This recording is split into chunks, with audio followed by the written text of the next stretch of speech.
પોતાનો ચાર્જ સ્વીકારી લીધો છે, સંભાળી લીધો છે। કૃષિ મંત્રી જીતુ વાઘાણીએ ચાર્જ સંભાળ્યો છે, જેમાં પ્રધાનમંત્રી ખેડૂતો માટે ઐતિહાસિક નિર્ણય કરતા રહે છે તેવું તેમનું કહેવું છે। કૃષિ, ખેડૂત કલ્યાણ, સહકાર અને પ્રોટોકોલ્સ જેવી મહત્વની જવાબદારી તેમને મળી છે અને ત્યારે જવાબદારી બદલાય ત્યારે સીએમનો આગ્રહ છે કે બધા જ ચાર્જ લઈ અને લોકોને કેવી રીતે મદદ કરી શકાય અને આ તમામ જે પ્રક્રિયા છે તેમાં લોકોને મદદ કરવી એ જ તેમનો મુખ્ય ઉદ્દેશ્ય તેઓ ગણાવી ચૂક્યા છે। કૃષિ મંત્રી જીતુ વાઘાણીએ ચાર્જ સંભાળી લીધો છે અને ચાર્જ સંભાળ્યું છે, જેમાં વિધિવત પૂજા અર્ચના પણ કરવામાં આવી છે। અનેક ભાજપના દિગ્ગજ નેતાઓ પણ ત્યાં પહોંચ્યા હતા અને તેમના દ્વારા તેમને શુભેચ્છાઓ પણ પાઠવવામાં આવી છે।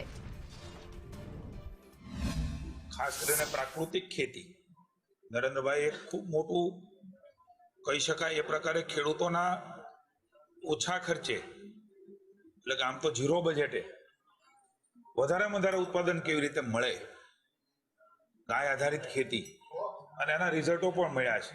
ખાસ કરીને ગુજરાત રાજ્ય એ કૃષિને સહકારમાં અલગ પ્રકારનું મોડલ છે, એના પરિણામો પણ મળ્યા છે।